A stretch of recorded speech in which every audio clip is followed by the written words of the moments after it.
Hey there guys, what's going on? And welcome to a top 20 FIFA 20 player ratings video today. So I want to give you guys my thoughts on how I'd set up everyone, and towards the end you're going to be seeing some rating management, and it's something that you guys might jump to conclusion on, but they're not going to give upgrades to the best players in the world, because then it doesn't leave any room for informs and special cards. But that's something that we will discuss in a second. So if you can, support the video, leave a like. If you don't agree with any of these players in the lineup, drop yours in the comment section. If you need in-game codes or anything game related, G2A is your place. Stock up on FIFA points, and if you're wanting to keep up to date with football news around the world or OneFootball, download the app. But boys, let's get into it. Here at number 20, we do have Raheem Sterling, +2 to 89 overall. And for those of you that still believe this guy only scores tap-ins, well, that's not true. Like, the majority of his goals, all right, it is down to like awareness, good positioning inside the box, and finding space at the back post. But if that's the system he's playing in, he's still got to get them, as well as showing some individual quality, like dropping past a few players, getting those goals. I believe that he has just improved so much as a player at Man City, and he is world class. 89 overall, and maybe with one of those upgrades halfway through the FIFA cycle to 90. You probably would have seen my tweet yesterday discussing the FIFA 20 rating of Mohamed Salah. I put out, like, would you give him an 89 or a 90? And a lot of people said 90 overall. I would agree with that, because Champions League winner, Golden Boot, fantastic still, even though some people were suggesting that he's going to be a one-season wonder, 2 seasons, 3 seasons, you know. So he's still going at it. He's a wonderful talent. But is it really fair to give him a 90 when Mane has improved so much over the past couple of seasons? And I would say, in my eyes, he is pretty much at that level. So if you're giving a 90 for Salah, then shouldn't you give a 90 for Mane? But then Sterling would also have to be upgraded.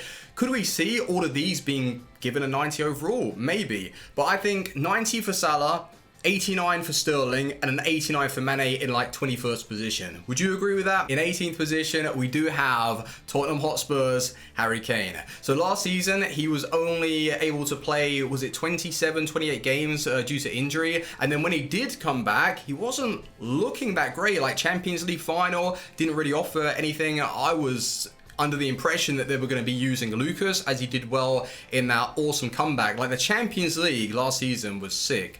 But Harry Kane, still a true finisher in the Premier League, doesn't deserve a downgrade, doesn't deserve an upgrade. Just keep him the same, and he goes again for another season. With CAVANI and a few other players in this lineup being 90 overall, doesn't really make any difference if he's 18th, 17th, you get the idea. But this man played, what was it, like 21 games and still managed to score 17 goals, something similar to that record, which is pretty decent. So he's going to receive himself an upgrade. He was rumored to go over to the MLS, God help that league if he ever does. It turned into like Ibra 2.0. So Cavani, he's going to get upgraded at striker position as well. How will he be on FIFA 20? Maybe with the new dribbling animations, it'd be playable, but just a really good finisher. I've got a fun fact for you boys, unless you're a Man United fan, but last season they had the worst record with the amount of goals that they conceded in over 40 years. And you could blame it on the defense, fair enough, but you still have one of, at the time, best goalkeepers in the world to attempt to save you. And there was something up with De Gea. I think right now there is still a few issues, right? So -1, he's got to come down. Could even see another downgrade if he doesn't pick up and get some form from somewhere. Still class, but he's coming down. 15th position, Chiellini, and it was the team of the season that nobody could pack. Never saw him, maybe as a red, no, not even a red. I don't know how he was getting put on the market, but I could not pack this guy. But last season, maybe it went under the radar for those that just watched the Premier League and maybe a few like Champions League games. But Chiellini for Juve was so important, and he's going to get himself a few upgrades in stats, but not so much rating. I think he's going to keep the 90. I know that EA would love to downgrade him just for the simple fact that he's getting old. Maybe his pace will come down, and that's what I've decreased, but the defending is still there. Absolute world class. Chiellini is still going, and he survives for another season. He's not getting downgraded. keep going. +1 for David Silva, and over recent years he's been one of the most important players for Man City, and I think that goes unnoticed a few times when you just see AGUERO on the score sheet, Sterling, Kevin De Bruyne, but David Silva is really important for them, and I would go as far to say this will be his last upgrade. He's getting on, it's his last season at Man City. I don't know if they're going to renew his contract or he's going to go elsewhere, that will be determined, but David Silva still a class act, and he deserves an upgrade, man, to his passing. I would say up the dribbling a little bit, and then everything else looks about right to me. I was saying this last year about Sergio Aguero. I just really struggle to understand why he doesn't have like a 90 or even a 91 rated card already. Lethal striker. He's going up. He has to go up. Like, what is the agenda against Sergio Aguero, EA? He's at an 89, far too low. 90 minimum, could even argue 91. Like, on his day, he's one of the best strikers in the world, but 90, give him that slight upgrade and we'll go from there. But just outstanding. Dangerous striker. In at number 12, we have a new transfer and also a new rating for Griezmann, +1. And with last season, the way it went down, he was able to get 15 goals in more of a defensive team. So with the way Barcelona are obviously going to set up with their playmakers, Messi assisting Griezmann, I think that this season he is going to come alive. And God knows how many goals he's going to get. If he scored 15 last, 25 plus. That's my prediction. 25 plus for Griezmann. Let's see how he does. Unfortunately, it looks like MBAPPE has picked up an injury. I don't know how severe it's going to be. Maybe 3-4 weeks out. We're going to have to see the outcome of that. But with his rating on FIFA 20, his goal scoring record comparing last season to this season, or the one that's just gone, is incredible. From 13 goals to something like 33. Like, that jump is outstanding, and having him in the striker position as well for FIFA 20, he is not going to be cheap. Like, it's too expensive to even think about, but if you're spending FIFA points on that good stuff, or you're just a really good trader, you've got to buy him. He is so broken. Ever since he's been like in the limelight, you know he's a go-to striker on FIFA, and nothing's changing on FIFA 20. So our second keeper in this lineup, and in number 10, we have ter Stegen. A very good season for him at Barca. He's going to receive a nice little upgrade. Would you put him above De Gea though? Like, if that's the case, then maybe we'll have to downgrade De Gea even more. Or would you say they're about similar in terms of ability? But a nice upgrade is coming. How is he going to play in game? Well, usually he's okay. Was it not on like FIFA 17 he had saves with his foot tray, or I'm pretty sure it was ter Stegen. So if that's the case on FIFA 20, it might be overpowered, it might not be. Time will tell, but good keeper and probably quite expensive. Third and final keeper in the lineup today, and it is OBLAK. Best keeper in the world. And it was a few seasons ago that a lot of people were saying that he was underrated and he should really be given like a higher overall, and now he's cemented his place as the highest rated, or best keeper we should say, in the world. So 91 overall, get those reactions up a little bit, get the handling as well. Like, those two stats are going to be bumped up quite a bit in my opinion. So +1, 91, best keeper on the game. In the 8th position, we do have Barcelona's Luis Suarez. And the reason why I say it like that is because his future at the club was unclear a few seasons ago. Like, Barcelona fans were getting annoyed with the way his form had dipped and they wanted to get rid of him. But he has found some form this season to maintain that 91 overall, in my opinion.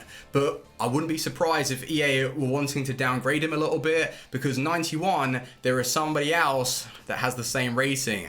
And I think it is fair to say Lewandowski. So obviously Luis Suarez has been given that 91 overall, and then we have the +1 for Lewandowski to be brought up to his level. I think that that is justified. Like, this man is already on 5 goals in the Bundesliga this season, and he doesn't look like he's going to be slowing down anytime soon.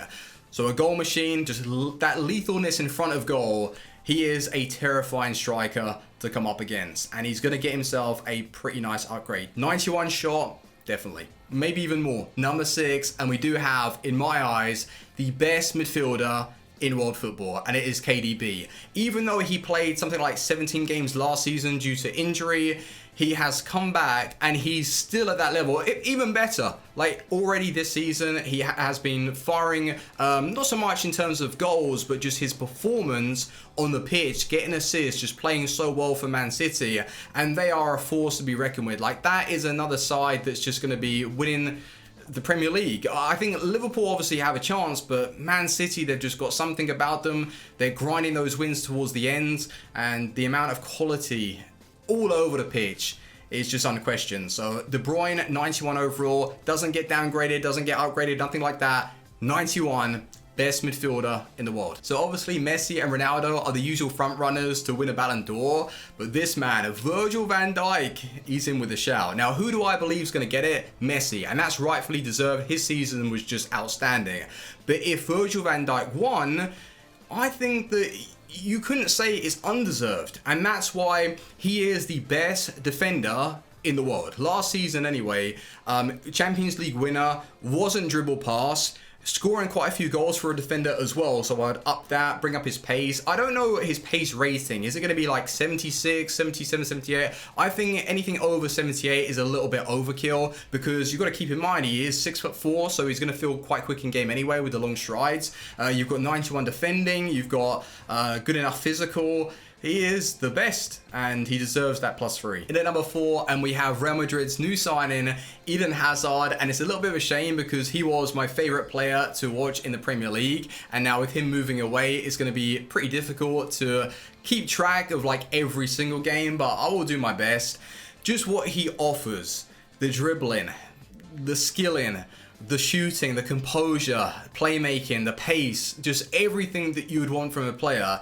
Eden Hazard is just wonderful, and even for the national side, he kills it. So 92 overall, a +1. If Chelsea didn't have him last season, I don't know what would have happened. Like, he really did at times just put that team on his back and carry them. So Eden Hazard, big money move as well to Real Madrid.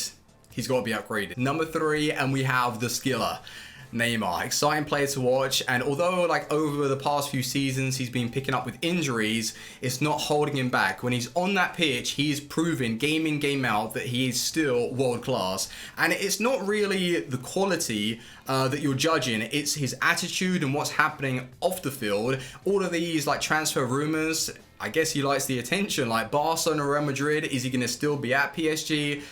Who knows what's going to happen with his future. But I don't think that I'm going to be giving him an upgrade, just for the simple fact, this is going to like snowball now. Messi. Messi has to be the highest rated player on the game for a number of reasons. But they have never given Messi a 95 overall as a base card. So we can just forget about that. They don't want to upgrade him for the reason that if they give him a 95, then there is little room for special cards, and it's going to really cost EA money, because then the hype of when he receives a 99, people are like, well, we don't really care. He's already had like 98s, 99s, you know? So Neymar anyway, 92, we're going to keep him as he is. Before you say anything, this downgrade isn't to reflect Ronaldo's performance. This is simply management at the high level, like player rating management. Because with Messi, you look through the stats and he outperformed Ronaldo last season. The amount of goals, he scored more goals than he did play. He picked up with 15 assists. So Messi, in my eyes, has to be the highest rated player on the game. So with Ronaldo and Messi sharing the same rating, it's just not going to happen. And like I just explained, they're not going to upgrade Messi. Like 94, I think that is the cap for the highest rated like base card that a player can receive. So Messi is at the top, Ronaldo has to be dropped down to a 93. His dribbling also just a little bit will come down, but he's still, you know, it's Ronaldo. So really comparing Ronaldo and Messi all the time, just appreciate them both. But then with Messi's card, you're gonna have to upgrade that passing. Maybe what EA are underrating right now, his playmaking ability. Like, not only is he like one of the best finishers in the world, but he's one of the best passers, and that's something that he has to be upgraded in. So Messi, Ronaldo, in my eyes, Messi is the highest rated player on FIFA 20, and Ronaldo comes in second place. Do you agree with these ratings? Put it in the comment section, maybe write out your top 10, top 20, and if you want to see more videos like this, leave a like, and I'll be seeing you boys on the next one. Team out, peace.